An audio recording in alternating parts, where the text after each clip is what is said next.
ओम शांति। आइए सभी मिलकर सुनते हैं कहानी अभिमान। यह कहानी छोटी सी है और प्यारी सी है। श्री कृष्ण भगवान द्वारिका में रानी सत्यभामा के साथ सिंहासन पर विराजमान थे। उनके पास ही एक गुरु और सुदर्शन चक्र भी बैठे थे।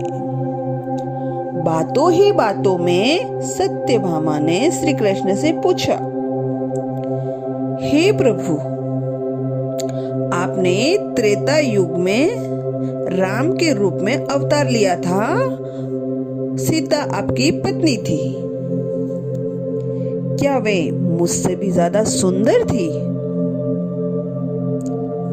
श्री कृष्ण समझ गए कि सत्यभामा को अपने रूप का अभिमान हो गया है। तभी गुरु ने भी कहा कि भगवान, क्या दुनिया में मुझसे भी ज्यादा तेज गति से कोई उड़ सकता है?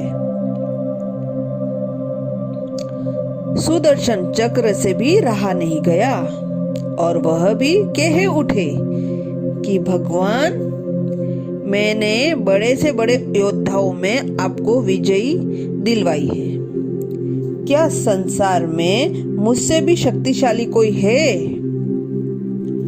भगवान मंद मंद मुस्कुरा रहे थे।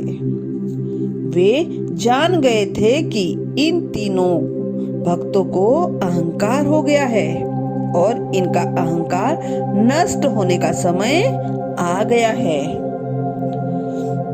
ऐसा सोचकर उन्होंने गुरुड़ से कहा, हे गुरुड़, तुम हनुमान के पास जाओ और कहना कि भगवान राम और सीता उनकी प्रतीक्षा कर रहे हैं।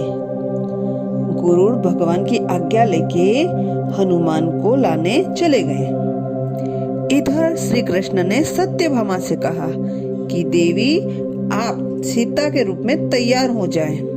और स्वयं श्री कृष्ण ने राम का रूप धारण कर लिया।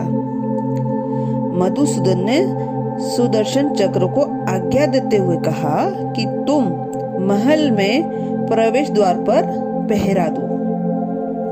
ध्यान रहे कि मेरी आज्ञा के बिना महल में कोई प्रवेश न करे। भगवान की आज्ञा पाकर चक्र महल के प्रवेश द्वार पर तैनात हो गए। गुरु ने हनुमान के पास पहुंचकर कहा कि वे वानर श्रेष्ठ भगवान राम माता सीता के साथ द्वारका में आने आपसे मिलने के लिए प्रतीक्षा कर रहे हैं। आप मेरे साथ चले। मैं आपको अपनी पीठ पर बिठाकर शीघ्र ही वहां ले चलूंगा। हनुमान ने विनय पूर्वक गुरु से कहा, आप चलिए, मैं आता हूँ। गुरु ने सोचा, पता नहीं यह बूढ़ा वानर कब पहुँचेगा।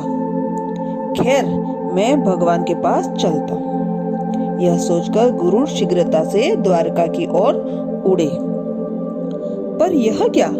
महल में पहुंचकर गुरु देखते हैं कि हनुमान तो उनसे भी पहले महल में प्रभु के सामने बैठे हैं। गुरु का सर लज्जा से झुक गया। तभी श्री राम ने हनुमान से कहा कि पवन पुत्र, तुम बिना आज्ञा महल में कैसे प्रवेश कर गए? क्या तुम्हें किसी ने प्रवेश द्वार पर रोका नहीं? हनुमान ने हाथ जोड़ते हुए सिर झुकाकर अपने मुंह से सुदर्शन चक्र को निकालकर प्रभु के सामने रख दिया।